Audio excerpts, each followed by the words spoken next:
Today I'm talking with Mary Beth Lutes, the author of Is This a Spiritual Awakening or Am I Bipolar? Together, we dance in that sacred, fragile space between mania and the divine, consciousness and heaven, conversations with yourself and conversations with God. This may be a scary new territory for you. It was a bit for me, but let's take a leap into the world unseen with author and medium, Mary Beth Lutes. Today we're going to talk about what seem like two totally different topics, but actually they kind of interweave throughout one another, or they can. Bipolar disorder and in the metaphysical world, the world of the unseen and unperceivable. And you're in both of these worlds, being bipolar, but also being connected to a lot of this stuff that the average human cannot perceive.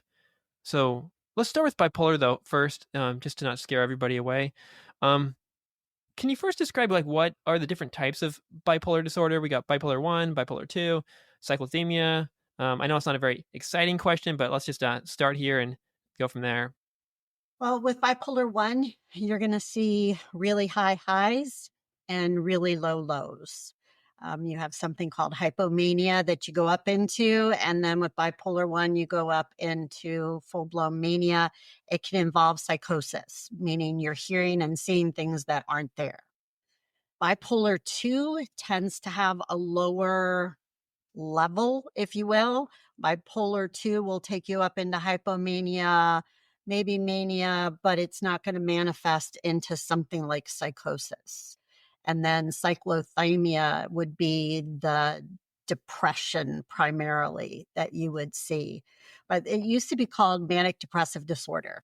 So you had your mania and you had your depression, and then they started calling it bipolar, and they call depression sometimes unipolar because you're only hitting one end of the spectrum.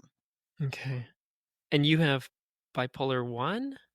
I was diagnosed with bipolar disorder 1 initially, and I have had other psychiatrists since then tell me that no, it's bipolar disorder 2. Okay.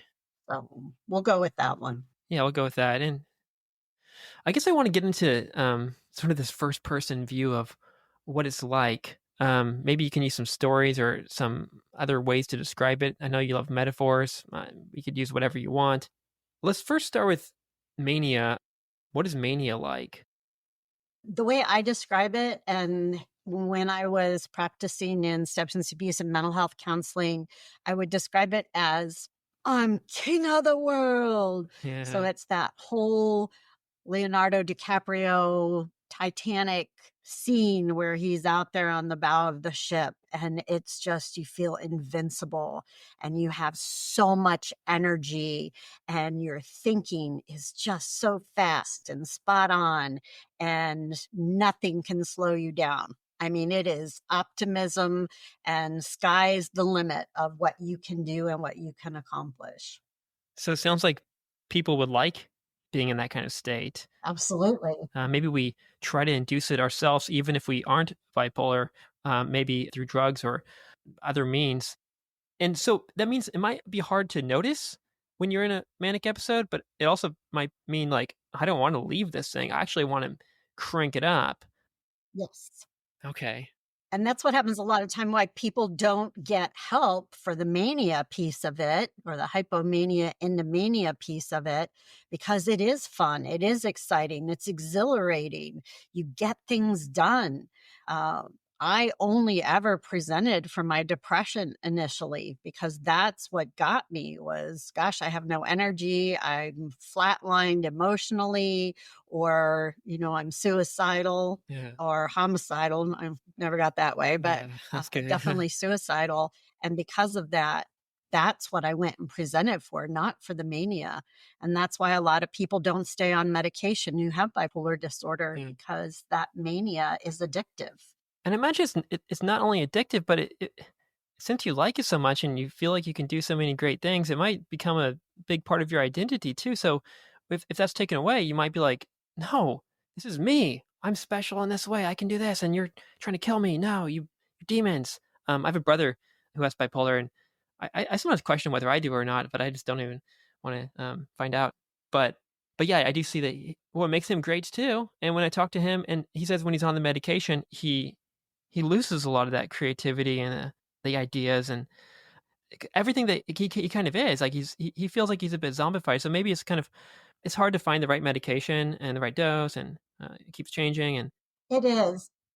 Dr. Daniel Amen of the Amen Clinics, he is amazing. And he talks about the fact that psychiatry is the only branch of medicine where we don't actually look at the organ that is not functioning properly. And because if our heart's not working or our liver or whatever, we tend to look at the organ. But with the brain and with psychiatric medication, it really is, let's throw some stuff on the wall and see what sticks, see how it works. how about the other end of the pole, depression? I guess it's easier to notice and it's not as enjoyable. But what was it like for you? I literally used to lock myself in my office. Before I got diagnosed, within the last year or two before I got diagnosed, I literally stayed in my office and would not leave my office because I knew if I left work, I'd never come back. I would just get in the car and go and never come back. The suicidal ideation of, gosh, life is just so hard. I just don't want to be here. I've always been able to talk to my patients about suicide because don't tell me you haven't thought about it if you have bipolar disorder or depression, because you have. It really is just looking at, how can I survive? One of my survival mechanisms, if you will, was I used to imagine living in the Caribbean somewhere in a grass hut and being able to dance naked in the rain with no one watching me. And it was like, that was one of the things that would sort of keep me going. But I did get to a point where I started writing letters to my children, to say goodbye to them, because it was just hard. Yeah. I mean, overall, it must be a quite isolating and lonely way of being, because when you do have these manic episodes or depressive episodes, it can cause some problems with the relationships, but also just being bipolar, people start. Well, I mean, I'm doing it now. I'm saying being bipolar. People start treating you as like that's what you are, and then you're just like this alien or something sometimes. Right. So, yeah, how did this affect your relationships with your family, with friends, people at work, lovers, whatever? Um, well, that was part of the problem. Like, I had my first breakdown when I was 21 in college. I was in NROTC and I had a complete breakdown. I could not function. I went to my drill day that day and ended up just breaking down into hysterics. And I didn't get properly diagnosed for 20 years after that. So, and even at that time, I didn't get diagnosed. I didn't get help. I just thought that I don't know what I thought. In my family at the time, with my parents, my dad was a military officer. That was not something that we talked about. Mental health and mental illness was taboo. And the biggest insult you could give someone was, you're crazy, you need to see a psychiatrist. So, of course, I was not going to get help Yeah. from that arena. If I came home and said, hey, I'm losing my mind, they would have been like, well, you're actually, my dad did say, and he knows he said this, so we're cool with it. He just said, you're 21 years old. You should pull yourself up by your bootstraps, get your act together, basically, which was very sad in retrospect. But I didn't, we all were who we were at the time, and there's nothing we could do with it. Bipolar disorder, one of the side effects, if you will, is the sexual acting out, because when you're manic, you got a libido that goes wild. And when you're depressed, not so much. So it affects relationships in that I had a hard time staying faithful in my relationships. It wasn't until later in life where I could definitely say that I was a faithful partner and am a faithful partner today. But that was something that I had difficulty with because I was always looking for the next rush. And acting out that way, cheating on my husband was something that I got a rush from. Yeah. And so that happened.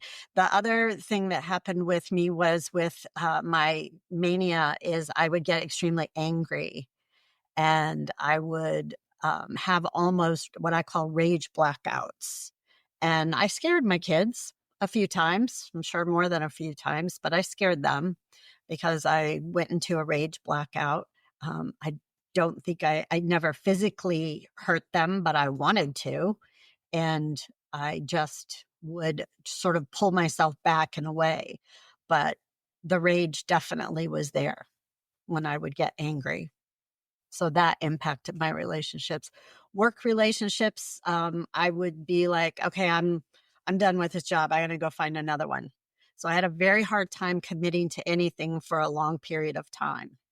So I would just be like, okay, I've been here 2 years. All right, it's time to go. I got to go find something else to do. I'm bored. Or I would have a full-time job. And when I was manic, I would work 2 other jobs. And so I'd be raising kids as a single mom, working 3 jobs, and cleaning my house like a maniac, so to speak, on the weekends.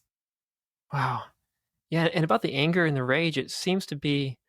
I've talked to some other people with bipolar and been reading about it, and it seems that anger and rage are kind of normal parts of that condition. What do you think causes that? I mean, sometimes it's a waste of time to look at the causes. Like, I don't know, it just is. But now that you're not as angry or having these rage blackouts, I imagine you might be able to look back and think, maybe that was causing this anger.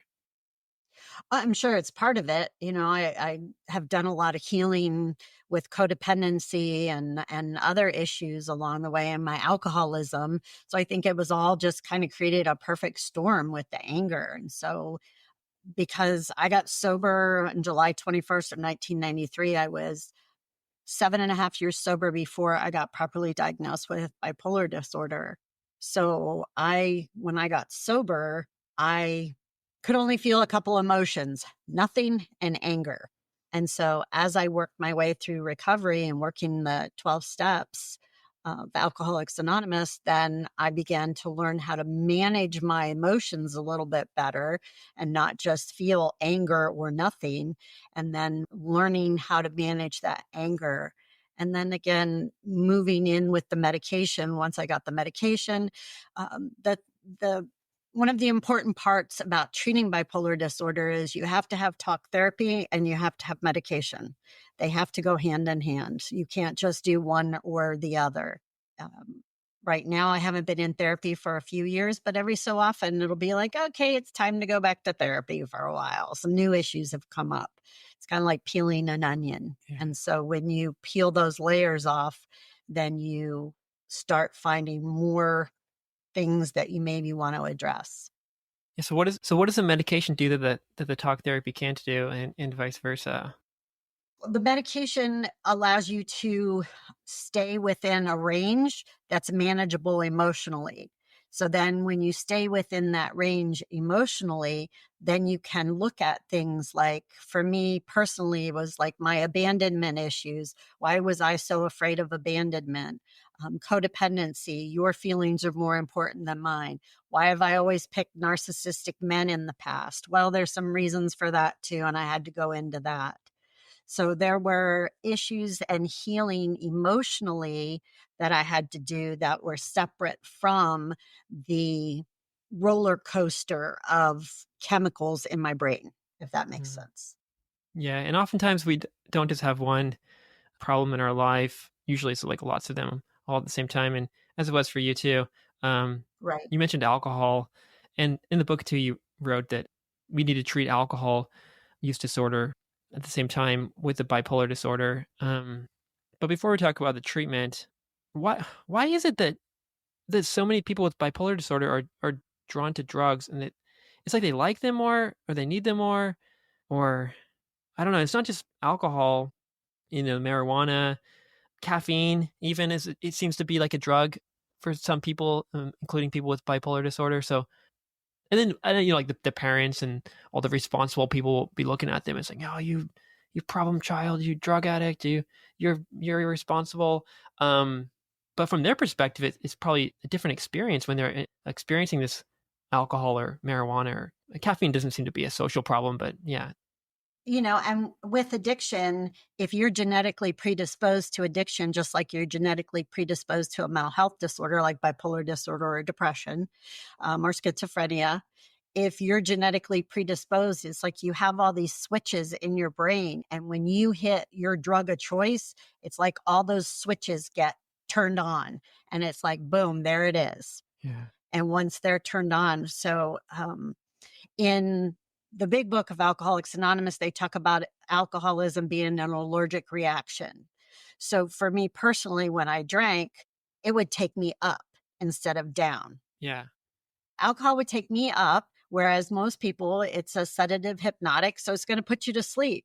But for someone who has an allergy to a substance, it may give you the exact opposite effect. So for me, alcohol helped me go manic. So it gave me that rush of energy, that drunk or that high gave me the same high that I would get with mania, unless I was in a depressive phase. And in that case, I could drink anything and everything under the sun all night long and I wouldn't get drunk because the chemicals in my brain were interacting with the chemicals or the neurotransmitters from the alcohol. So it's just, what is your drug of choice? It all depends. Can it be caffeine, nicotine, alcohol, benzos, opiates, whatever is your drug of choice is going to be your drug of choice. It's what your body finds the most satisfaction or comfort in with that substance. Right. But it's sort of this seeking mania, not consciously, or maybe it's a spectrum too, right? So maybe it's trying to get out of your depression, but sometimes it's further than let's get to baseline. Let's go up to the stars.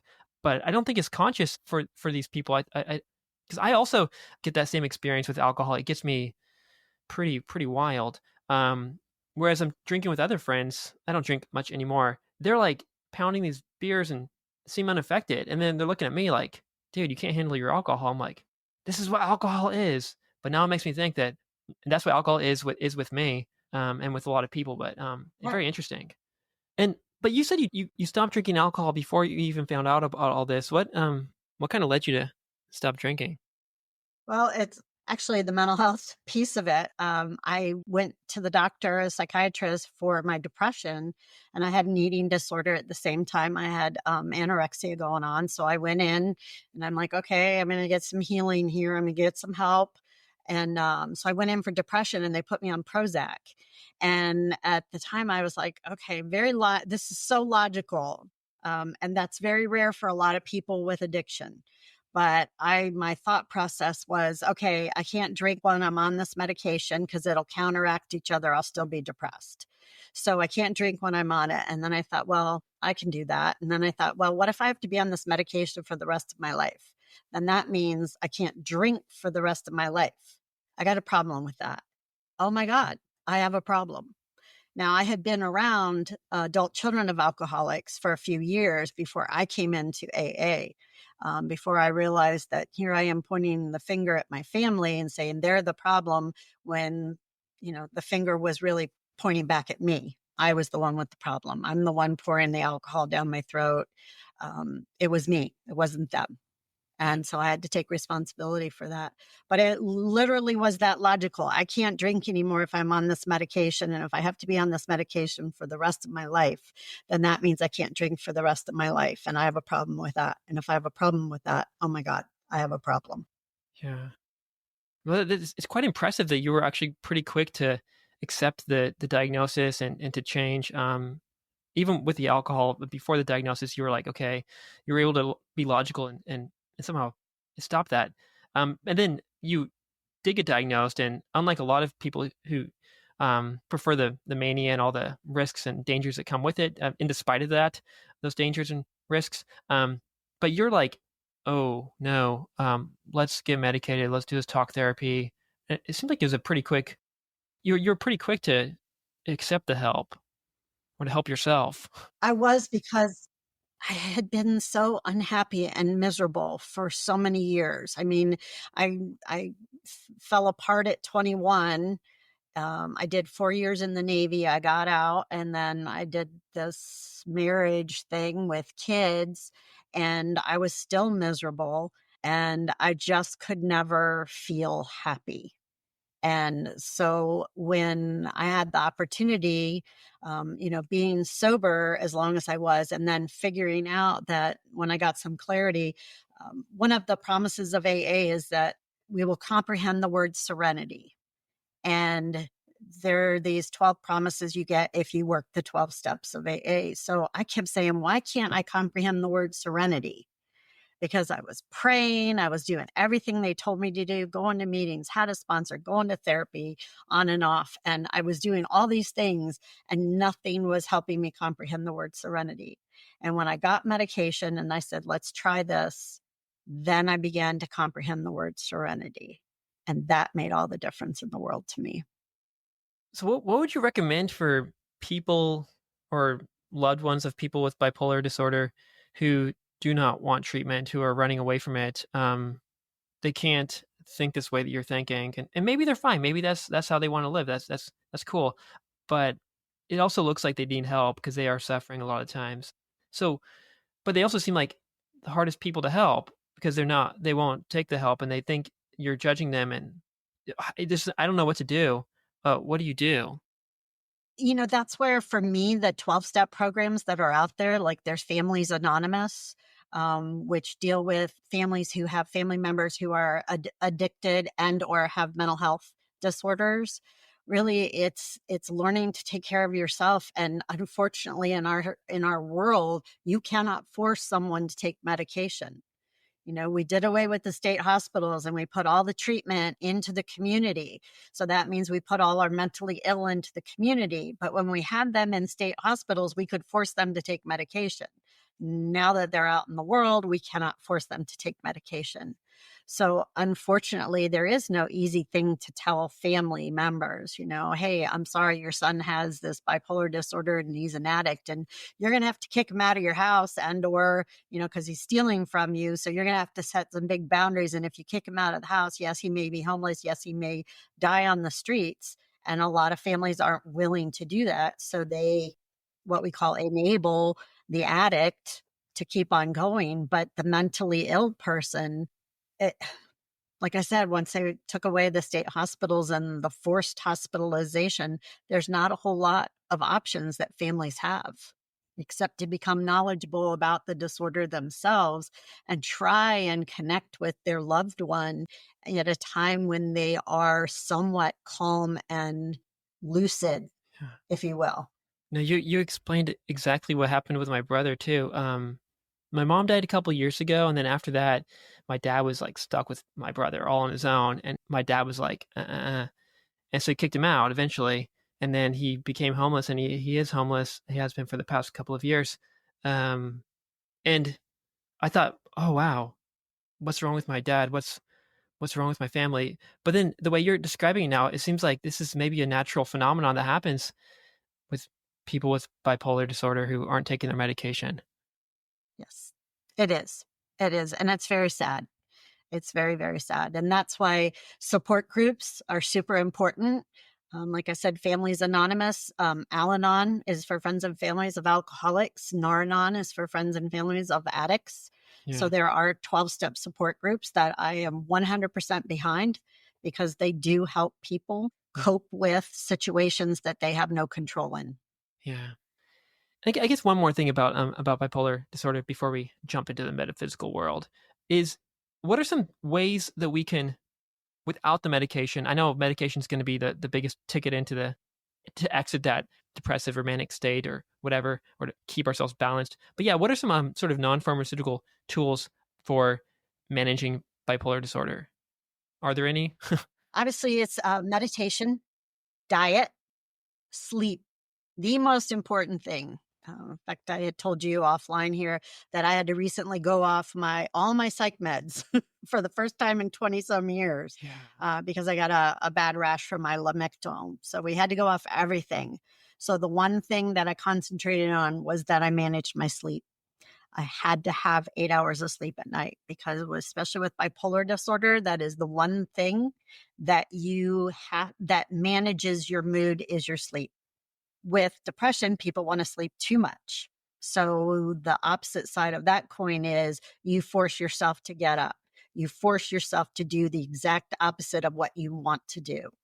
If I want to lay in bed all day, I'm going to force myself to get up. I'm going to force myself to take a shower. I'm going to force myself to walk around the block, to get outside. So some of it is, I won't say mind, it is a mindset that you have to use self-talk, but you can use meditation, you can use diet to manage those things. CBD, some people are using CBD. I have had people that I know who manage their bipolar by smoking weed, and they don't feel that they have an addiction, but that it helps them with their bipolar disorder. Interesting. So if that's the case and you're not dealing with an addiction, then of course, I always say that if you're using a substance, because I get this a lot with people who use marijuana, is if you're going to use a substance to help you physically or mentally, i.e., with pain, then if you can get the same relief from taking CBD, let's just say CBD gummies, if you're going to get the same relief from taking CBD gummies that you would from smoking weed, but you say, oh, I don't want to take the gummies, I want to smoke the weed, then I'm saying to you is then you're using it for effect and you're just telling yourself that you're using it for something else, Yeah. but you're not. Well, they want the THC. They want to get the mania. They don't want the CBD. Right. Uh, Well, and a lot of the CBD has THC in it, but it's just very small amounts. right. And speaking of drugs, how should people with bipolar disorder approach psychedelics? I imagine that people with bipolar disorder are probably. Well, I can't say that they're seeking these extrasensory experiences even more than the average person. I don't know, but they do tend to like, venturing out into other realities and seeing what's out there. And this is open mindedness and curiosity and exploration and ability or openness to taking risk and entering new worlds. So I imagine that psychedelics, things like psilocybin and LSD, would be very attractive to, for a lot of people, but I think especially people with bipolar disorder. But I've also heard that it could be dangerous. So, what are your thoughts on psychedelics and bipolar disorder? The thing is your brain is an organ just like any other organ in your body. It has chemicals that are in there, your neurotransmitters. And anytime you're putting something in there that's going to mess with the neurotransmitters, you run a risk of something bad happening. Yeah. I have learned through my own practice of guided meditation that I can do a lot of alternate realities Hmm. without using substances. But psychedelics seem to be an easier, softer way of me entering into this altered state of reality. It takes harder work and more practice to do it without drugs, but it can be done. Yeah. But the attraction, I agree with you, the attraction is there. And then when you have bipolar disorder, you're also a very high risk taking life. And I used to say, or I say a lot of alcoholics and addicts are also adrenaline junkies. And so there's a certain amount of adrenaline that goes with, hey, I'm going to put this substance in my body. Let's see what it does. Let's see where I go. Yeah. But you mentioned meditation as a way to enter such states. When you're meditating and you're experiencing these things, and I guess they might be similar things we experience on some of these psychedelics, perhaps. What are we experiencing? What are you experiencing during that meditation? Is it something, some other layer or dimension of reality of ourselves, or is it? It kind of goes back to the whole question of your book: is this a spiritual awakening, or is it bipolar? But it's also like, is this a spiritual awakening, or is this meditation? It, I can only tell you from my experience. And it's kind of funny because I had a friend named Gary that I worked with a long time ago when I first got sober. And he took me to a bookstore in downtown Cleveland. And he said, hey, I want you to read this book. And so it was a book called Seth Speaks. And it was written by a woman named Jane Roberts. And she was a channeler. She had an entity that channeled through her, and her husband took all the dictation and everything. So Gary got me this book, and that started me on my metaphysical journey. Later on down the line, maybe a year or so, a couple years later, I went out with Gary. I was separated or divorced, and I went out on a date with him. And at the end of it, we kissed goodbye, and it was immediate, like, no. So then I was doing some meditation, and I did like a past life regression. And in that past life regression, he had killed me in another lifetime. So part of his karmic payback, if you will, was to put me on the journey that I went on, or that I started on with that book called Seth Speaks. So it's just, funny. At the time, I didn't know what all of that was about. But as I progressed in my knowledge and my experience with meditation and past lives, or past life regressions, I learned a whole lot. But again, it all started with that book, Seth Speaks. And once I learned that there are alternate realities that coexist, then that kind of opened that door for me. The guy who wrote Jonathan Livingston Seagull, Richard Bach, Yeah. sat in on some of the sessions with Jane Roberts. And that's where he came up with the idea for some of his books. I believe it's One or the Other Side. I can't remember. I actually have them here. But he came up with the idea for those books of coexisting realities. Because in his one book, he and his wife were flying in this airplane, and they were over water. They were in San Diego, and then all of a sudden they're over water, and it has all these channels of light underneath the water. So when they landed their plane, then they entered realities that were different lifetimes or different places of themselves. So then I got into the whole idea of quantum physics and the fact that time is not linear, it's all coexisting. So we have all these realities that are coexisting. So when I'm in this way, or I'm here and I go left, another me goes right and has that experience, which is why we get deja vu sometimes, because our other timeline has already experienced something that we are now experiencing. Yeah. There's this interesting phenomenon of I'm feeling it right now myself too, of where people get a little bit uncomfortable or scared from all this stuff. When they hear someone start talking about it, they're like, no, shut it off, run away. I think I used to be like this. And then I'll get like guest invitations like, hey, we got this guest to come on your show. Or I'll talk to people like I'm talking to you right now. And in the past, I might have been like, no, I don't want to hear it. But weirdly, now I'm kind of just like, it's a little scary and uncomfortable and weird. And I don't know what it is. I worry people might judge me for being all woo woo or something like that. And this was not the intention of what this podcast was going to be about. I was going to be all like science and that kind of stuff. But now I'm like, let's just listen. Let's go with this and see where it goes. And I like that I could do that now. And I invite other people who are listening to to not stop the episode right now, because I think by diving into this stuff, you do learn, you do experience new things. But it's scary. What do you think is causing that fear or that discomfort in people? I think it has to do with our fear of being judged by other people.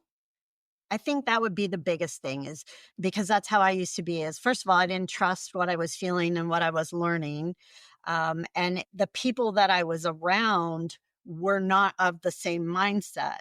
Now, what has happened is, as I've gotten closer to what I believe in my truths, as I call them, truths with a capital T, then those people are starting to show up in my life, because like attracts. But when people are not comfortable with it themselves, then that's what they're going to portray to other people. So the more comfortable I am with what I do and what I say and what I believe, then other people become more comfortable with it. It's funny because, not funny, but I Yeah, use that word, but it's not yeah, funny. yeah. That's how we use the I word. have a friend who passed away a year or two ago, and her husband was in this area, and all of a sudden, like one day, it was like, Mary Beth, I need to talk to so and so. And so I called him up. I'm like, hey, your wife wants to talk to you. Can we set up a time I can come talk to you? And he was downright okay with it. But I've had other people that I'm friends with. I'm like, hey, if you want a reading, I know that your loved one has crossed over. If you want me to do a reading anytime, let me know. And they're like, yeah, no, thanks. I'll let you know.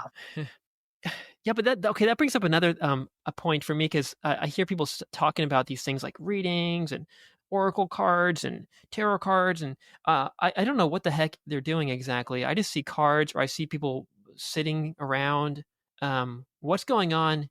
I don't know. Like magicians do not reveal their tricks or something, but uh, I think that's also like a confusion or lack of understanding of how the heck do you talk to the dead, or how do you go travel back to your past lives, or all this kind of stuff. It sounds like there's a big gap between what we see happening and then what apparently is happening from your perspective. So it's like until we fill that gap or experience it somehow, what's going on there, it's like, what the heck? That sounds made up. So how do you do it? It's, again, it was something I started going to Lilydale up in New York before I even got sober. So I was aware of the metaphysical world and oracle cards and getting medium readings before I even got sober. And it has been a journey of me to get to that point where I can say, hey, let me pull out a deck of cards and I'll work, I'll do a reading for you and we'll see what comes through.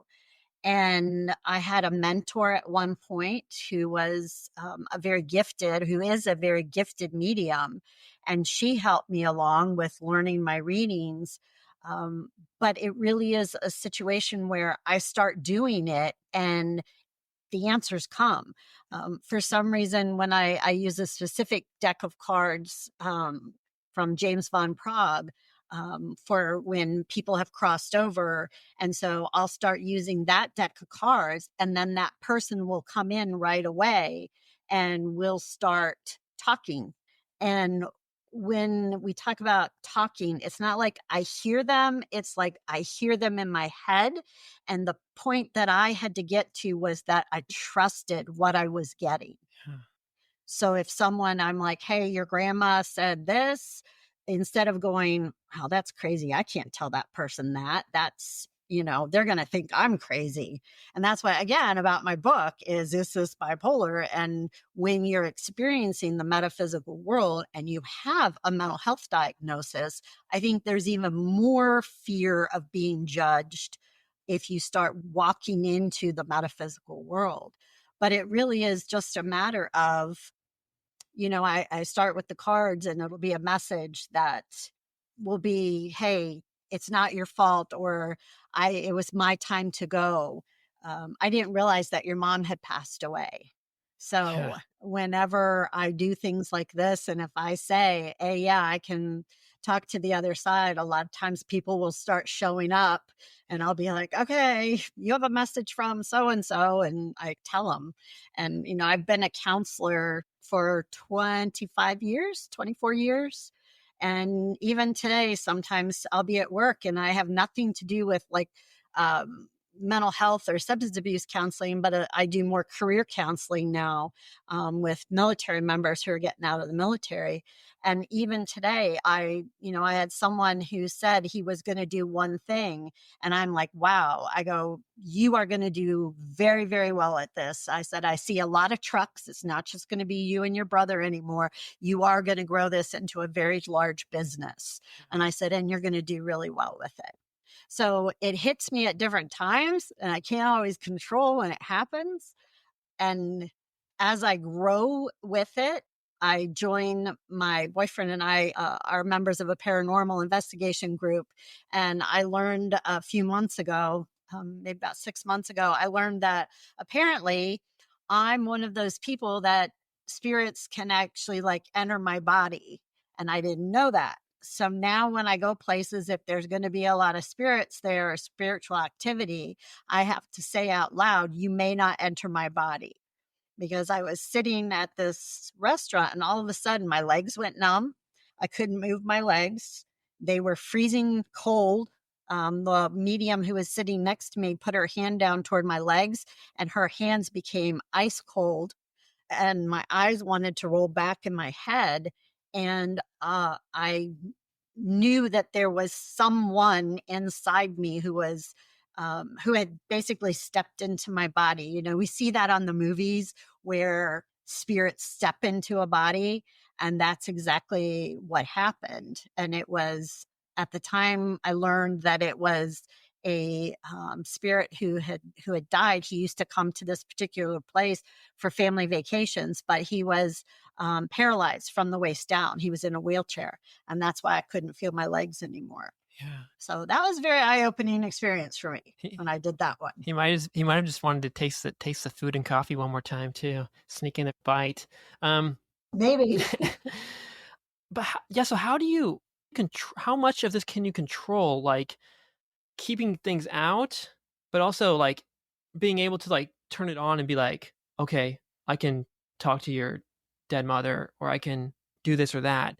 I imagine that the environment has to be a certain way. You have to be in a certain state, but it might be like maybe the powers are more powerful than that, and you can just turn it on and turn it off and blast the spirits away and let them in. I don't know. Like how do you control this, and how much of it can you control? For the most part, it stays off. A lot of times, if I'm in an environment where I'm talking to someone, then I'm I'm open. There was one of the classes that I went to up in Lilydale. The one instructor, who is a very well known medium, she said that she never shuts anything off. Like she remains open all the time. And there are some times where I have found if I'm around an extremely negative, scary entity or energy, I shut it off.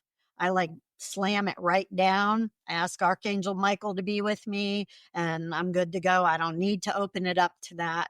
But for the most part, I think it's open most of the time for me, which is why I don't do well with big crowds. I get overwhelmed really easy because there's so much energy there and I pick up on it. Um, I can fine tune it. It's kind of like a radio station, if you will, the old radio station where you had to actually fine tune it in.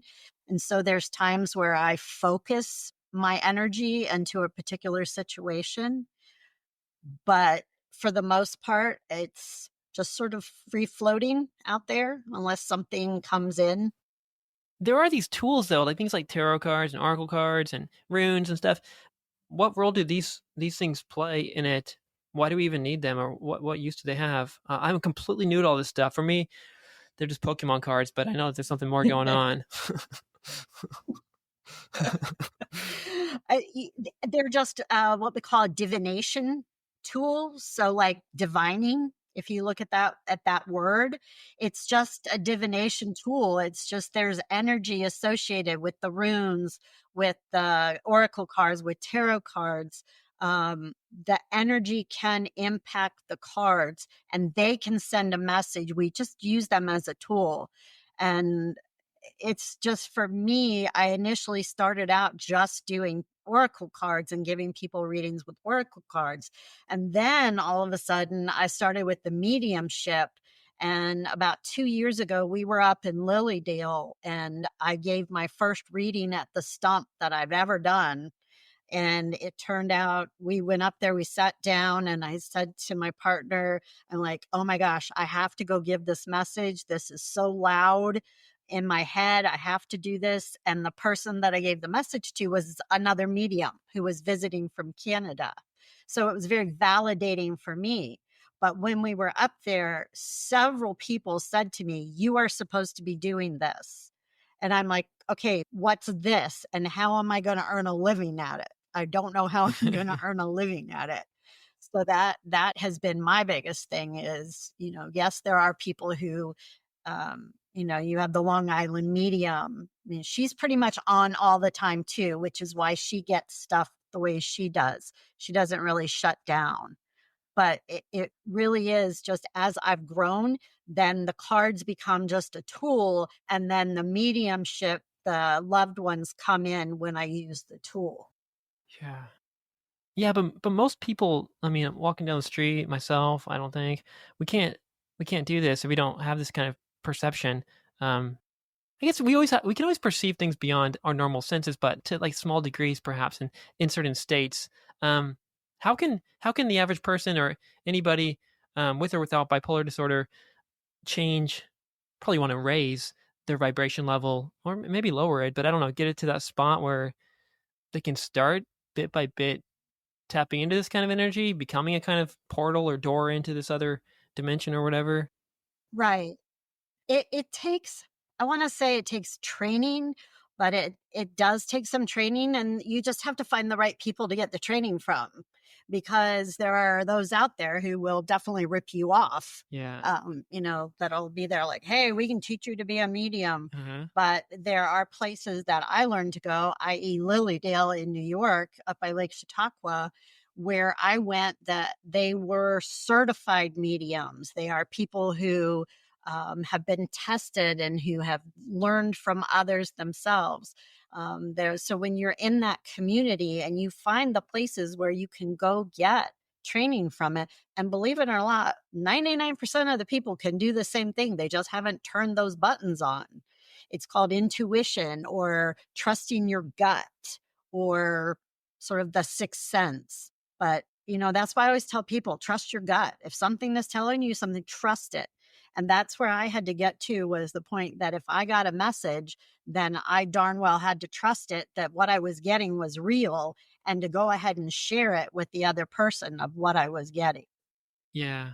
Are there certain places that make it easier? And maybe these same places might be places that might affect people with bipolar disorder in certain ways too. Maybe not. Maybe every place on Earth is the same, but I imagine there are certain places that might induce a manic episode or might increase your energy levels in this metaphysical way. I'm not trying to force the two together, but I do want to kind of bring the bipolar back into this. Yeah. What are some sort of special or not so special places on Earth?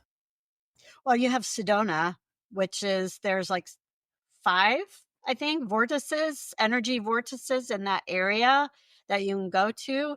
It was really disappointing for me though, because I went there and I'm all psyched because I'm going to get to feel this energy at this energy vortex, and I felt nothing. My boyfriend, on the other hand, felt everything, and he was getting tons of information. And he is a perfect example of this whole situation of not really doing any of this. And then all of a sudden, after he and I started talking and then developed our relationship, that he knows he is a protector and a warrior against evil. And he has the exact same skills. He just hasn't gotten to that point where he totally trusts what he gets. But I'll ask him, I'll be like, "So, hey, this is what I get. Here's what I'm feeling. What do you get?" And he may have a different take on it or some clarification. But when we do our paranormal investigations, he's more the science side of it, whereas I am the mediumship side of it. But he does pick up on a lot of things that most people wouldn't, and he never did before. But he had the gifts, he just didn't A, know it, or B, actually use them. Okay. How does time, specifically like when we are born, the year, the I don't know, the month, or any of this stuff.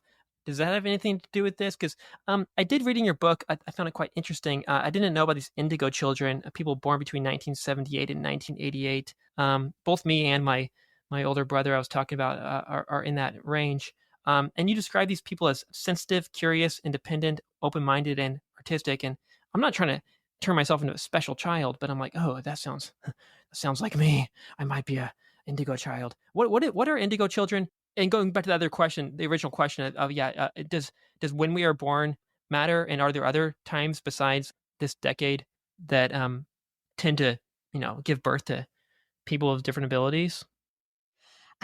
What I find really interesting about autism is that, for example, my one of my very good friends, her son has autism, and he is an extreme sensitive. And I said to her, "Is he an indigo child?" And he's about 8 or 9 years old. And she said, "Yes." And I went, "Gotcha."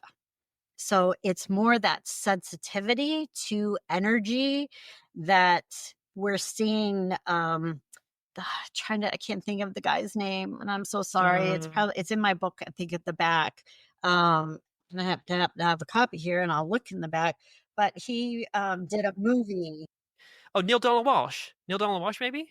Neale Donald Walsch. Oh, Yes, yes. yeah, So it's a very B movie, yeah. but watch it because it's called Indigo, I believe. Neale Donald Walsch was you He said wrote Conversations with God. yeah, yeah, yeah. Conversations with God was this was like my entry into everything. I must have been 17 or 18, and I found this book. It was like my secret. I had this Mormon family, and they're gonna think it's like some I don't know. It looks like a proper book, but I don't know. I was kind of scared of what my family would find my philosophy books and whatnot. But it's like my little secret book, and I bought all of them, and I was obsessed with that. And that kind of re-triggered my love for reading again and learning and curiosity. I started studying philosophy after that. That book, yeah, Neale Donald Walsch is it's like my not my dirty secret. It's perfectly great, good book and great author. But yeah, he totally changed my life. So and I haven't heard his name though or thought about him in freaking 15 or more than 15 years though, 20 years probably. Yeah, God. yeah. And so I'm going to just tell you how this works. Okay. So I grab my deck of cards, and this deck that I use is Angels and Ancestors Oracle cards. Let me get that in Uh the huh. thing so you can see. Yeah. It might be a little backwards. But the first card that I pulled is Animal Guardian, and it says, trust your instincts. And so that would be the first message for you, Okay. Good. is to tell you to trust your instincts. Oh, great. We're doing this. I was going to ask you if you could do this, and now you're doing it. Hell yeah. Yeah. And so then it's somehow accidentally, but again, there's no accidents when you're pulling cards, is the second one says, honor your inner knowing. So again, it's another card that talks about your intuition and your inner knowing. Yeah.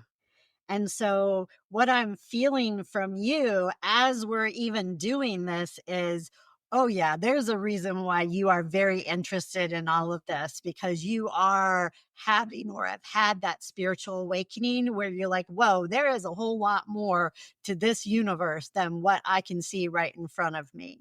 And Yeah. given just your excitement about Neale Donald Walsch, I got goosebumps. I call them God bumps when it happens.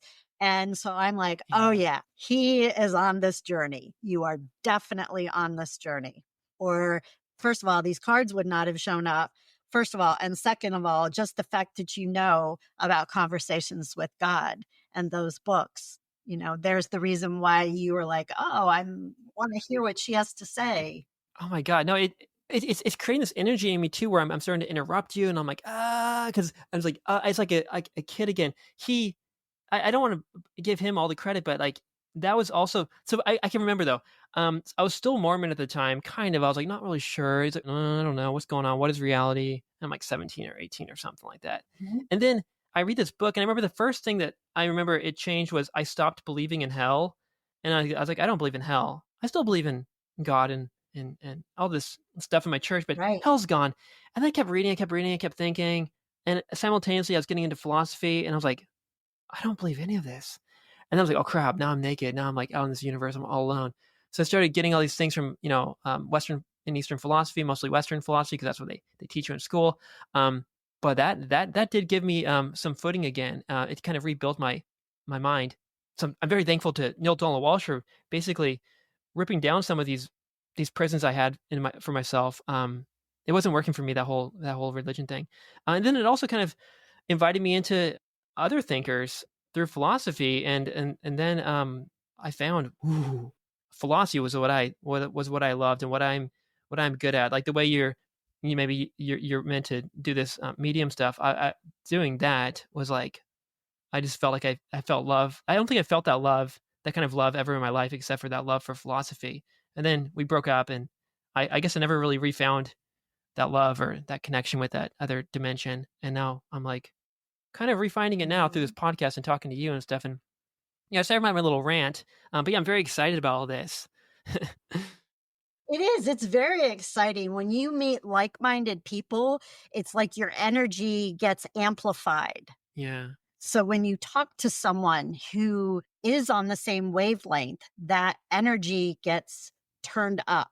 yeah, So, like when my partner and I are out doing things, then both of our skills and abilities get amped up. And if I'm with even more people who are in the same mindset, then again, my skills get ramped up and my energy levels. It's like that frequency just dials in even deeper. But it is fun.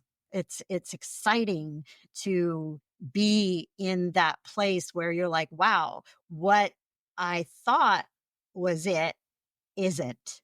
And, the other book is, and I never know if I say this right, but the Celestine Prophecy or Celestine Prophecy, Yeah, yeah. That and was the another 10th one. Insight. Yeah. Those were the first books that I I read. read that one too at that same Yes. time. Yes. Yeah, yeah, yeah. Yes. See, that's why Yeah. you were drawn to me. You have the knowledge.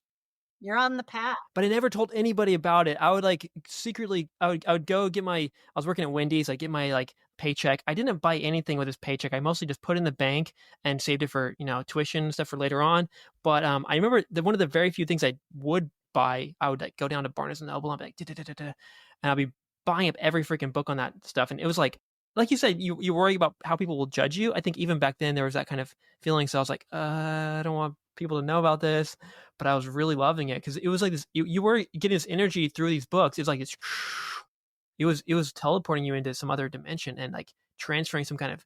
It was changing me. I loved the feeling of that, and I don't know if I would still experience it the same way now, but back then that's exactly what I needed, and I guess I'm talking about it and admitting it now for the first time. And you know what? So now you're ready to go up again. It's like you went up, you plateau for a while, then you go up. And I mean, my spiritual journey, I have investigated so many different kinds of religions. I was raised Lutheran. When I was younger, I wanted to be Mormon. I lived in DC. I used to go to that Mormon, the big tabernacle that they had in DC. I used Yeah. to ride my bike there and go to the visitor center. And I was like, the whole idea of, you marry for life and forever, and Uh-huh. your family is together forever. Yeah. That whole idea meant a lot to me at the time. It Yeah. really pulled me in, and I've been so born again Christian. I did Unitarian Universalist. I did Church of Unity. I have investigated so many different religions because I've just been interested in a spiritual journey. And so my journey has been through organized religion as well as outside of organized religion. And it's that oneness and that connection with everything that is, to me, is God. But I think a lot of times people who do not understand mediumship or spirituality or metaphysics, they automatically assume that it's demonic or that it's bad and that it comes from the devil. And I think that's where we get a lot of the fear of judgment, that if we say the wrong thing to someone, they're going to think that we are witches or demonic or something like that, when in reality, we're just opening our eyes to the fact that reality is more than just what we see right around us. Yeah. And that the gifts that we're given, the ability to see and to know things that other people don't, I 100% believe comes from God. I work with God and Jesus and the angels, Uh-huh. and those are my guides, and that's who I work with. If I had a friend whose son was being tortured by a very evil entity in their house, and, I ended up staying there one night accidentally. I wasn't even meant to be there, but I just was like, Archangel Michael, I need you to cover me in your wings and your light and protect me so I can sleep, because I don't want to get attacked by this thing. Yeah. And so, yeah, we work with the angels and God and light. And Jay and I both feel that, at some point, there's going to be a showdown Hmm. between good and evil. Yeah. And I did kind of run away from God and all that stuff. I guess I got scared away. Like earlier I was kind of saying I didn't like the Mormon church, but it did also kind of bring me lots of good things. I'm very happy that it did give me a family that is trying to stay together. Um Telling me the dangers of alcohol and caffeine and stuff. Um and just a community. But yeah, there's too much baggage in that for me. So I guess you got to keep exploring and playing around and finding things. And maybe I should start branching outside of just philosophy and science, and maybe dip my Mhm. toes into some of those religions and spiritual practices and stuff as well. It is a bit scary, and I'm particularly scared of people unsubscribing and stuff. But it's for me. We gotta keep going. Um, do you think that people with bipolar disorder or other mental health conditions are more easily able to perceive all of this unseen stuff, to be that kind of portal or window into reality? Or is it because your book is called "Is This a Spiritual Awakening or My Bipolar?" It sounds like people with bipolar might be more prone to having spiritual awakenings, or it might just be something else. So, yeah, what is the connection? Well, if you look at a lot of our great artists and philosophers, many of them had mental illness. Many of them had bipolar disorder. And that's why they created such beautiful things, because they can access a different level of creativity and awareness than someone who doesn't necessarily have that. So I don't, is it my belief or thought that I have no scientific proof either way of what it is? I do know that people with bipolar disorder are able to reach altered states of reality, which we may or may not call psychosis, but you can get there a lot easier when the chemicals in your brain are a little off than you can when everything's stable and you're just going through life. But when you have this chemical in your brain that is overloading your brain, then there is the opportunity to see things a different way. Yeah. No, like my brother, for example, he claims he can communicate with, or at least deeply connect with various animals, plants, and things like that. He's always loved animals, and now he's out there in nature, basically in a park and other places. But for him, is his time to. Of course, it must be a terrible time, but he is reconnecting to nature and with the animals. And when I talk to him, the rare times I get to talk to him, he doesn't have a phone anymore. He used to have one, um, but I can't talk to him. But when I do, he's always like talking about these experiences he's having with these animals, and he wants to. He told my dad. My dad did come by to the park one day, and then my brother asked him, "Hey, can you bring this sibling and that sibling next time? I want to show them. I want to show them where all the animals are and stuff." And I thought, oh my god, dad, let him reconnect with his brothers and sisters, and let him share this excitement about the animals. um God, these people with bipolar are so freaking sweet. I mean, it's this empathy that they have or something, not just for others, but for animals and nature and everything. And then sadly enough, the world just like punishes them and pushes them out on the streets and puts them in jails and things like that. I'm like, no. There's not enough money for these people doing just a creative act. They have to do these things, these business like things that someone with such empathy and such openness can feel like this is not good. I can't ethically do this business type of activity. This is fake. This is hurtful. I want to do the good stuff, and it's like the good stuff doesn't always pay. So there's like this weird struggle of. I think we look at these people with bipolar disorder as a lot of times as like a bad guy sometimes, like, oh, they're the homeless and they're in jail and there's things like that. Sometimes they might be getting angry and stuff, but when you talk to them, for me, it might just be coincidence, but they're like the sweetest, most loving, like most empathetic, good, ethical people, but they're not seen that way. So it's like an extra little struggle. Yeah. This is not really a question there, but any thoughts? It's fitting that round peg into that square hole. We have, especially in this country, we're a capitalist based country, and your worth is only as good as what you produce. And so if you're not producing anything, what is your worth? Whereas, we have other countries that are maybe more in tune with that philosophy of life, but definitely not in the United States. And it's funny because I was sitting here thinking that I am that very empathetic person, and, with animals. In fact, I saw a story online the other day where apparently this dog was in a shelter, and these people took the dog home, and he had been in the shelter almost a year. So when they brought the dog home, the dog stayed on the porch for the first night and wouldn't come in the house. So the people brought the dog back the next day and said, he belongs in a shelter. He'll do better in a shelter. If that dog had been close to me, I would have come home with it that night. because I felt that the fear that that dog had, and I empathized with it so completely. But it was in Tennessee, thank God. Otherwise, Bucky would be in my house right now Yeah. because Bucky and 12 just his others. story just was like, no, I have to go save him. Yeah, Yeah. yeah, yeah. But yeah, some people have, whether they are they have these medium abilities to tap into that unseen, unperceivable world, or they're bipolar, or maybe they have ADHD or whatever. Some people have this extra energy, and then they want to give it out. It's like so much energy, and give it out, give it out. So how how do you manage that energy and make sure it doesn't go to the wrong people or that it's being wasted? I mean, yeah, you want to love Bucky, but do, you can't love everything. You can't have everyone in your house. So how do you manage that energy? Hard question, but yeah. It is a hard question, but I think it comes for me, it's come down to, in relationships, I've had people that in my life, that I gave and gave and gave and gave and gave because that's who I am. And then all of a sudden they hit that point where it was like, yep, nope, we're done. And like, it's that point of no return. And so that person then becomes completely cut out of my life and I have nothing more to do with them. And I'm good with that.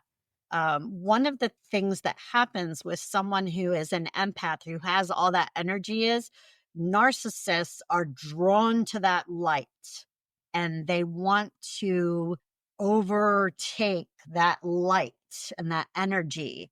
So they see it and they want it. And so that's why you find a lot of times that people with a lot of that light and love and energy are in relationships with narcissists.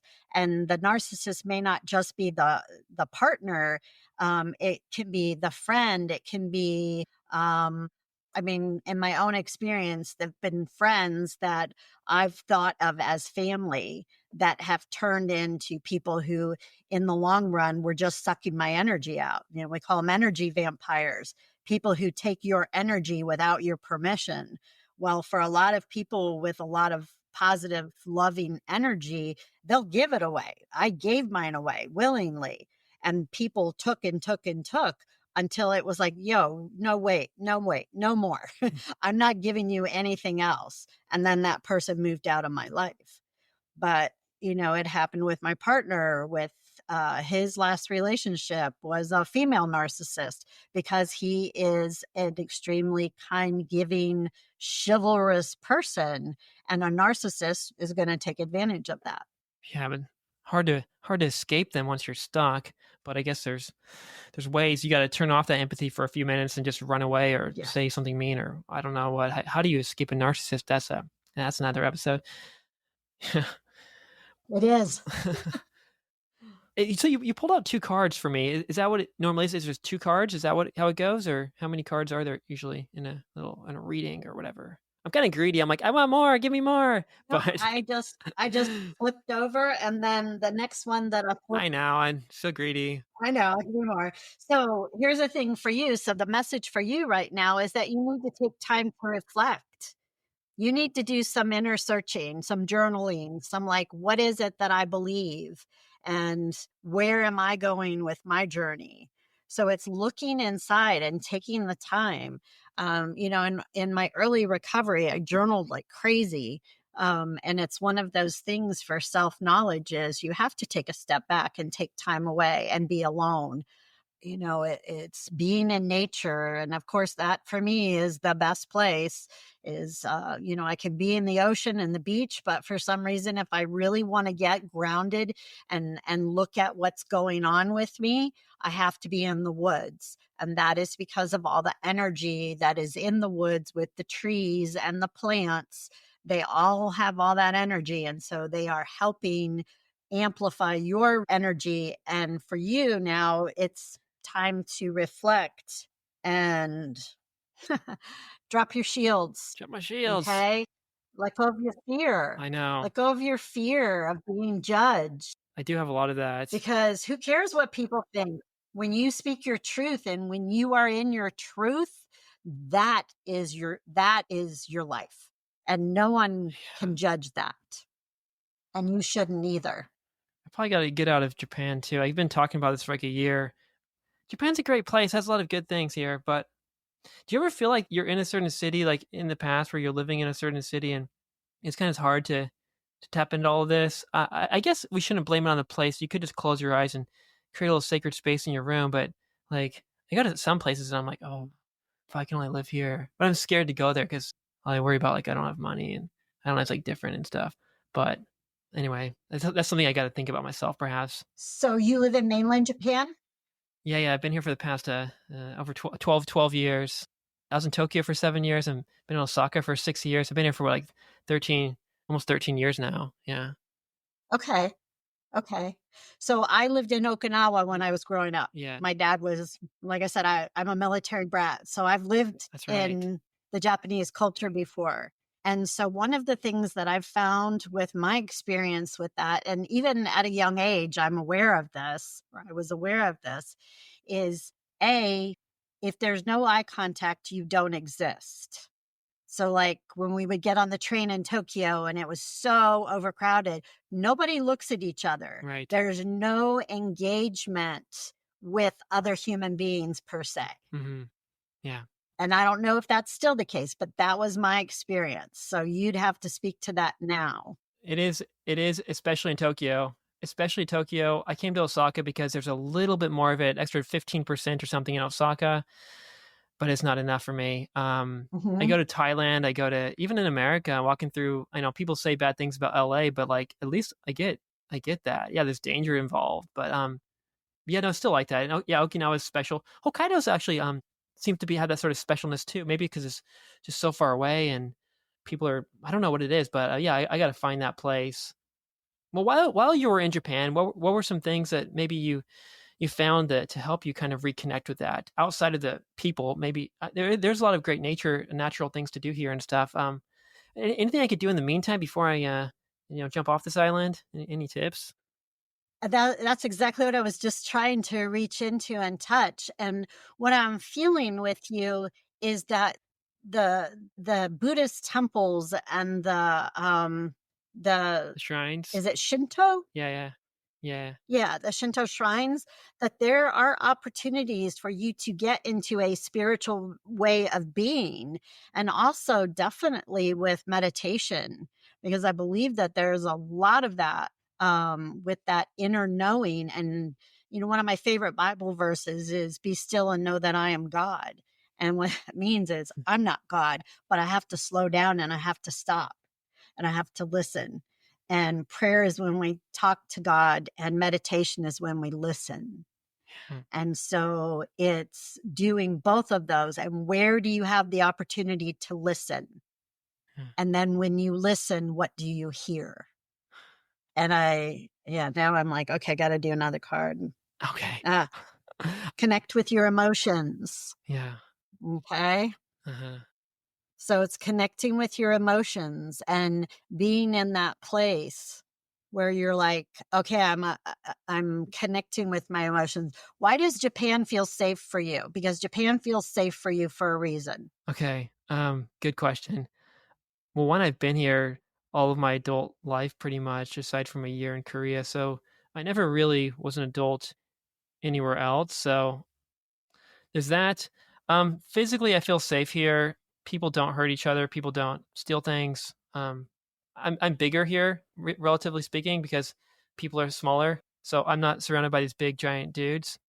Maybe I'm a little bit scared of how, Right. if I go back to the U.S., that I feel a little bit because my experience of people in the U.S. is I was a high school student. I was in university. I kind of just hid away in my books. It's fine, but like in high school and younger, I was small and people were like mean to me, and I was kind of scared of them, and they didn't really accept me. So I guess I don't want to go back to that world of being unseen and being I'm unseen here, but it's like just pure neutral invisibility. There, it's like I felt a little bit scared because everyone's bigger and better than me in a way. Like now they have all their money and stuff and all their fancy jobs and cars and houses, and I go there and I'm just gonna be like with my weak Japanese money and with nothing.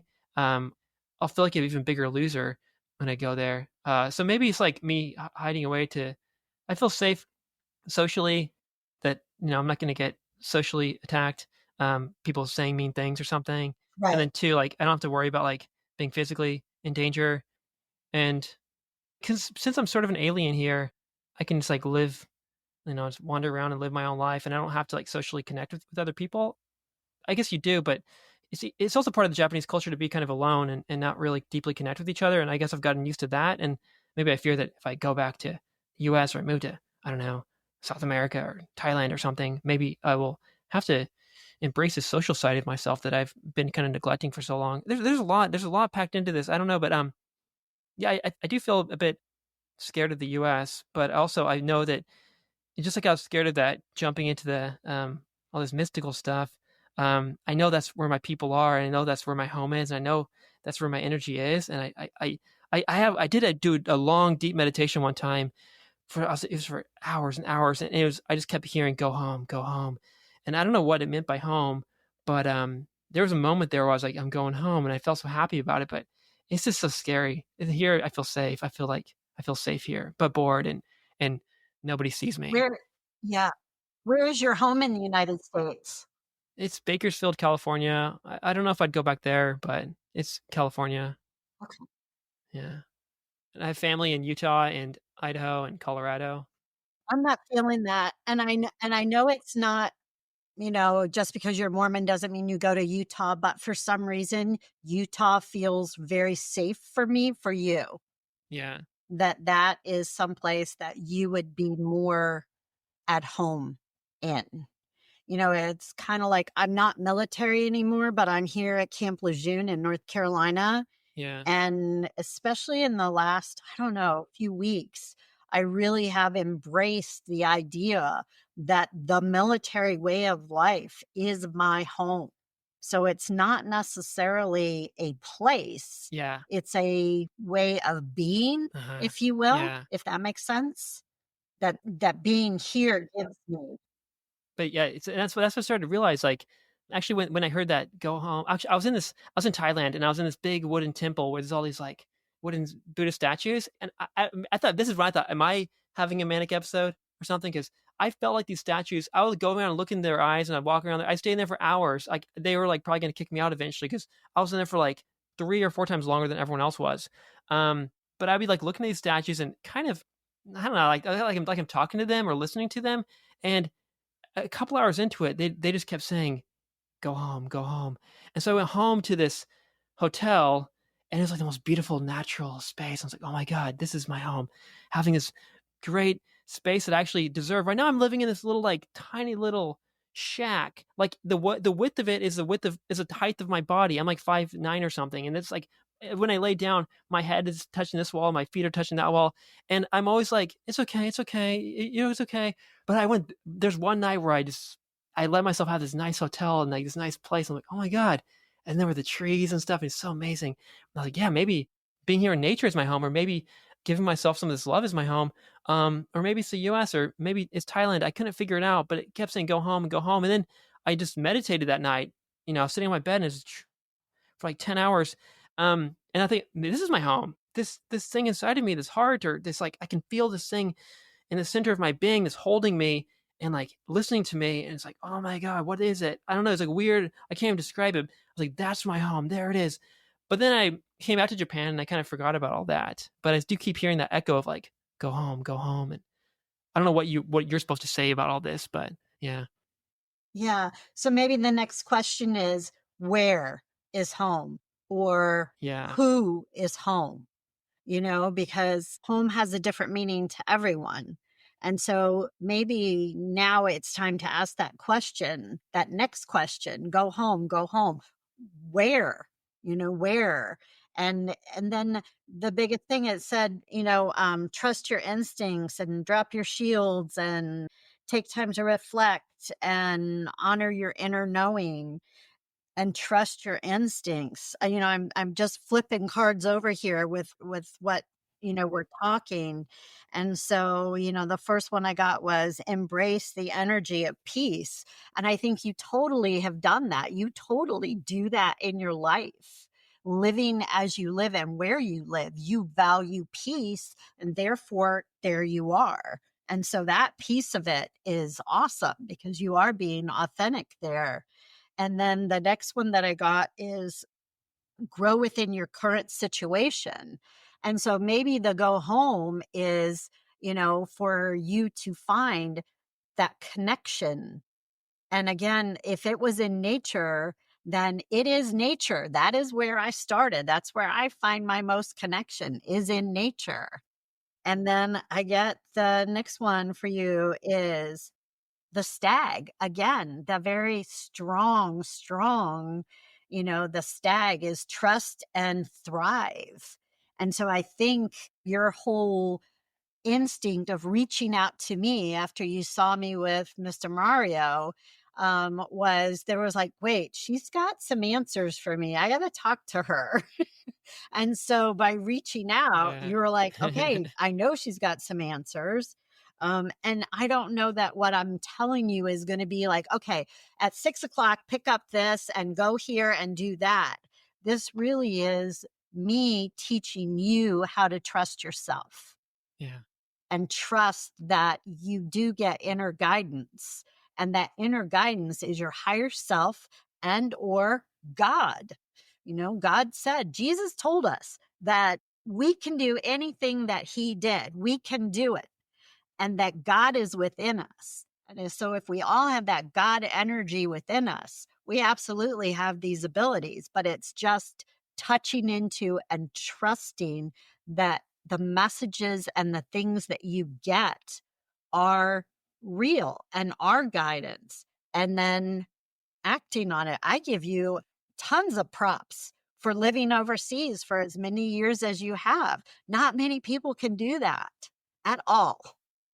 Yeah, sometimes I wake up and I'm thinking like a suffocating feeling sometimes, like, "Oh my god," I'm like, I imagine all my family and everything over there in my life, and I'm thinking I'm here. It's almost like you're in a little cage. You're like, "Oh my god, how am I over in this cage? I gotta get out. How am I in this cage for so long? I gotta get out." But no, eh, it's it's nice. I like my life. I like how it's going. But I think the real key into this is I started this podcast and I started to reach out and talk to all these people who have been teaching me lots of things and showing me things about myself, and it's gotten me to more deliberately learn about lots of different topics and reconnect with people too. I've been here in Japan, like speaking basic English with people and speaking Japanese, and not having real conversations aside from my books. Not Neale Donald Walsh anymore, but maybe I can bring him back. Um, but yeah, you gave me a lot to think about. This is one of those episodes for me specifically to re-listen to a few times. I hope it helps other people too. We talked about bipolar. We talked about this deeper, bigger stuff. I was trying to tie the two together. I keep trying to do that. Are there any sort of final messages about people with bipolar, or think they might have bipolar, or even something like ADHD, or something else, is sort of this energy based disorder or whatever you want to call it. But they're feeling like this pull into this other world, and they're kind of starting to sense these things that maybe not everybody sees. And yeah, what do they do? That's what the whole book is about. And I didn't really get an answer. I know maybe it was there, but it was hidden. Like, is this a spiritual awakening or is it my bipolar? And what do I do? Hmm. Maybe I need to write the next book and say, okay, what do you do with it? Yeah, what do you do with this next book? Yeah, what do you do with it? Yeah, what do you do with this? That's a very good question. Like I said, when I have people at Lilydale telling me, okay, you're supposed to be a medium, you're supposed to be doing this. And I go places. I have a side business doing artisan jewelry. And so I went to a jewelry event one time or as a vendor for jewelry. And there was a group of people that were psychics that were doing card readings for people. And I'm like, oh, yeah, I do this too. And they ended up saying, hey, can you come help us? We're kind of short. We got a lot of people who want readings. And so I ended up doing that. And it's like, but I'm not going to make $100,000 a year. Not that I make that much money. I'm a GS employee, but am I going to be able to pay my bills doing that? No, I'm not. But at the same time, I look at my gifts as my opportunity to help people. And so knowing, you've done the right thing and you're doing the right thing. You're reaching out to people and you're asking questions and you're connecting. And so now it's like, okay, who's the next person that's going to come across my path? Yeah. I pulled two more cards, and one is harness your mystic powers. So I want you to get back into Neale Donald Walsch. I want you to watch the movie about indigo children, and I want you to journal, and I want you to be by yourself in nature or even in that temple and take that opportunity and talk to a Buddhist monk, talk to a Shinto monk or a religious or spiritual guidance person and ask them, but the thing is, when in AA, we tell people, that you turn your will and your life over to the care of God as you understand him. And so you get up and you're like, how do I know what God's will is? Well, you get up in the morning, you get dressed, you start walking through your day. And if you come against a wall, you turn right or left. And then you keep going and you hit another wall and you go right or left. And, people come across your path. And when you meet those people and you connect with them and you have that sudden energy spark, keep a hold of that. Say, wow, that was a soul traveler that was meant to give me a message, or I was meant to give them. But I honestly look at all of this as something of being of service to my fellow man. And if I can be of service and help, then that's how it grows. And so like when I give messages, and because I feel like when we're doing this podcast, I'm staring at my camera, which is on top of my big monitor because I want to have my eyes looking at the camera. But if we were to have like a talk that wasn't on the camera, I'd be looking at you a lot more and I would be picking up on your energy and I would definitely give you a reading about your mom. But because I'm not in that mindset right Yeah. now, I can do the cards. But because I'm doing something not the way I normally would, then I'm not able to. Yeah. Hey, Jay, Oh, hey, you Jay. can't hear me. I was No. going to go grab my other deck of cards, but the biggest one for you is stay rooted and grounded. Okay. Okay. Mm-hmm. Stay rooted and grounded because you're there. You're on your way. You are on your way. Yeah. And I'm excited for you. I Huh. really am because I feel like you are having a spiritual awakening. It's like, okay, you started it before and now it's kind of like, all right, I'm going with this. And the thing with how do I balance the bipolar and the metaphysical is that if I can't survive on the spiritual world, if I can't pay my bills, if I can't live. Now, granted, you look at your brother and he may be perfectly happy being homeless and connecting with nature and everything. But at the same time, what is his quality of life? Right. It's not safe. It's not clean. It's quite chaotic. Right. So in that particular instance, like, yeah, I would do something about my mental health because I need to be able to corral some of this. And again, I go back to the brain as an organ, like any other organ in your body. And if it's not working correctly, then you do what you need to do to get it to work correctly. I'm very much about holistic health and addressing the body holistically. It's like right now, I know something's going on with my immune system, and I know it every fiber of my being. Something's off with my immune system, but I can't get anyone to listen to me. Just tell me what I need to do. So I'm trying different holistic approaches, but still taking my psych meds because just the few weeks that I was off them, I didn't feel like me, so Yeah. I know now that me is a medicated me and I'm happy with a medicated me because I feel like me. Yeah. Actually, we didn't talk about that. Maybe we could talk about that real quick before we go. When I first reached out to you, you kindly still replied to me very quickly, and you wrote this message and said, I changed my psych meds, or I'm off them right now, and I'm going through some troubles, but we'll reconnect soon." I was like, "Oh no, you don't even don't open LinkedIn right now. Just take care of yourself." But yeah, talk about that experience. And you did say it did teach you that that is not you anymore, but, anything else that kind of taught you or reminded you about? Um, the value in my relationships and communication, huge communication, like letting my partner know, okay, I'm on a downswing, so I'm not feeling anything right now. I'm pretty flat. We talked about what he needed to do if I got super angry.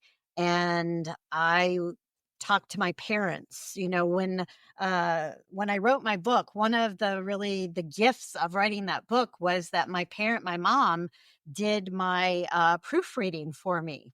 And my dad ended up reading it and proofreading it. And so now I have a family. I have my parents who I can call them up and say, hey, I have to go off my medication, but please know we're going to be in communication. If you see anything that you're concerned about, please tell me. I will. I told them, they're like, well, we don't want to get you upset. And I'm like, well, don't walk on eggshells. Still be you, still say the things you want to say. And then let me manage my responses and my reactions. And there are times where I've called them and I said, look, I'm feeling manic right now. I got lots of energy. I'm talking really fast, but there's nothing you can do for me. I just need you to listen. And they go, okay. Yeah. So the communication's the biggest thing.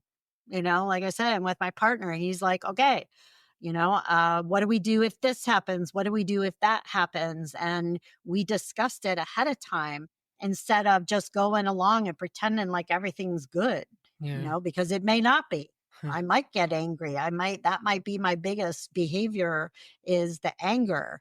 And that's not something that he has had a healthy way of coping with in the past due to his relationships. So we had to talk about that.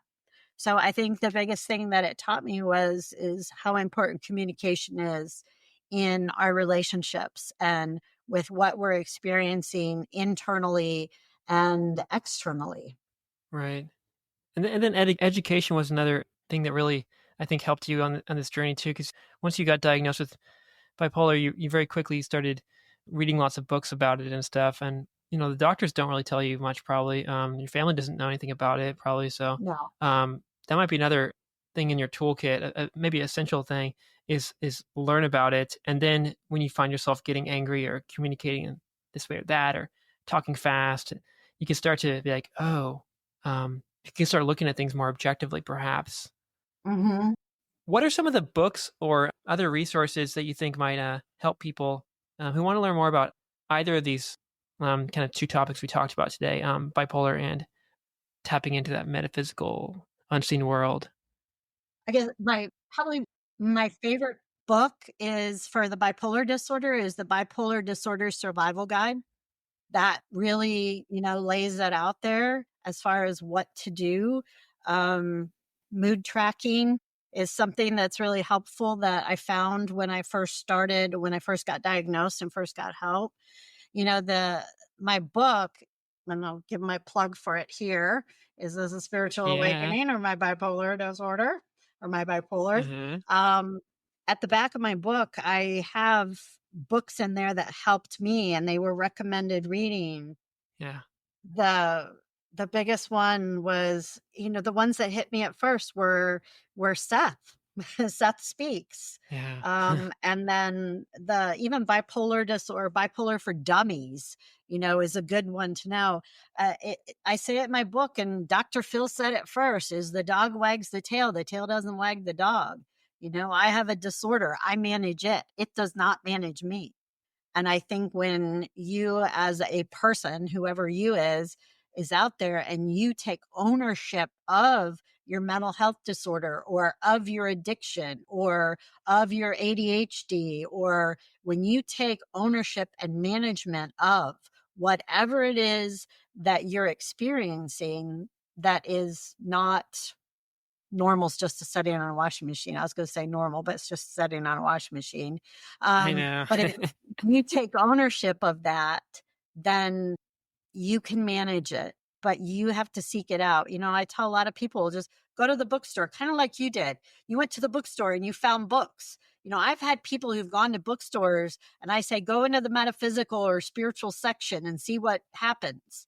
And there's going to be a book that's going to reach out to you, or a video if you go on YouTube and you start going down a rabbit hole. One of the movies that I absolutely love is What the Bleep Do We Know? And they were going to call it What the Fuck Do We Know? But they were like, yeah, we can't put that on there. So they call it What the Bleep Do We Yeah. Know?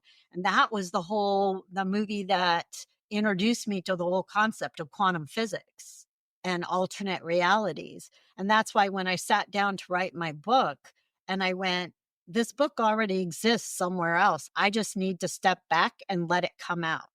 And that's what I did. I would sit down for 2 to 3 hours at a time. And I'd be like, okay, I'm going to write a chapter. And then boom, I just sat back, wrote for 2 hours. Boom, there it was.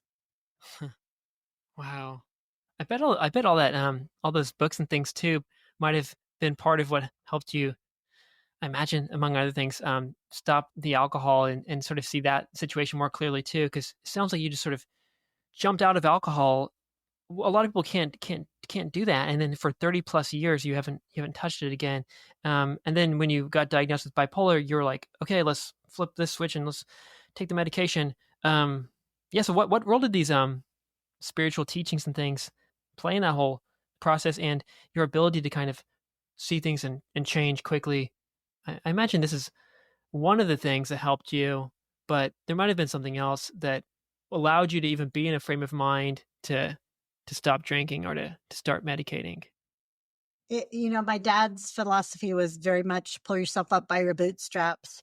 But I'd like to think that mindset of military discipline, if you will, has played out in my life with Oh, regard to right. that.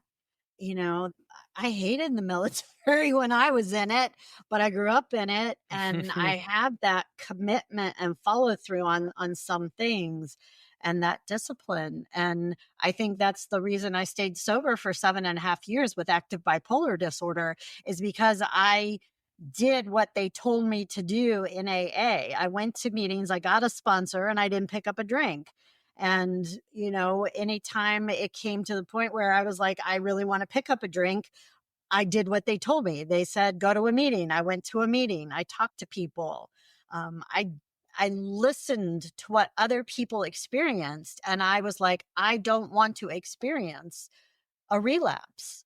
I hear people saying what happened to them. I don't want that to be my experience. So, and I will tell you that God intervened in several times. There was one time I'm in my car. I'm like, that's it. I'm done. I'm going to the liquor store. I'm driving to the liquor store. I somehow end up in front of the church where an AA meeting is going on. And one of my very good friends in AA is standing in front of that church smoking a cigarette instead of being inside at the meeting. And I pulled up and I was like, hey, what are you doing out here? She's like, are you okay? And I'm like, no, I'm going to get alcohol. And she's like, no, you're not.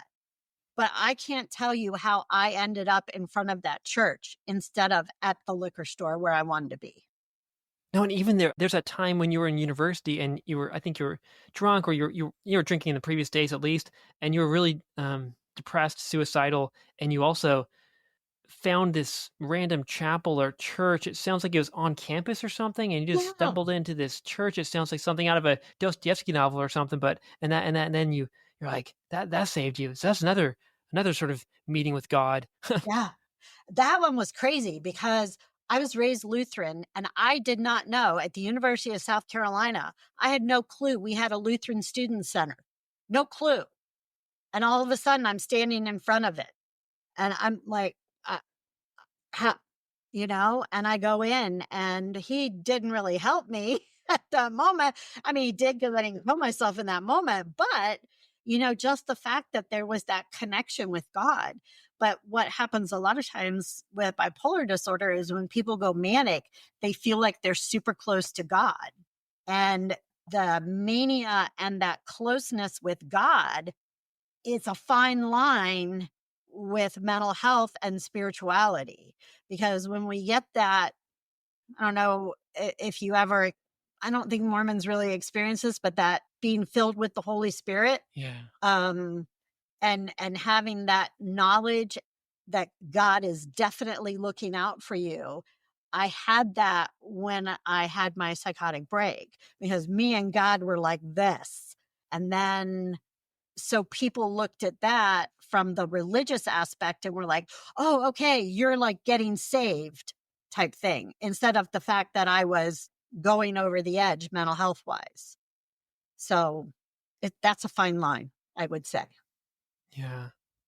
But then it also, going back to your point about fearing what other people think, because in this specific moment of when you're having such a spiritual experience or a manic episode, oh my God, if they see this, what are they going to think? Yeah. I might get put in the hospital. I might be treated this way or that. It depends on what you want and who you're with, but it's like, God, you got to be really careful. Like, so that must be one of the hardest parts. Like, you must be really alone.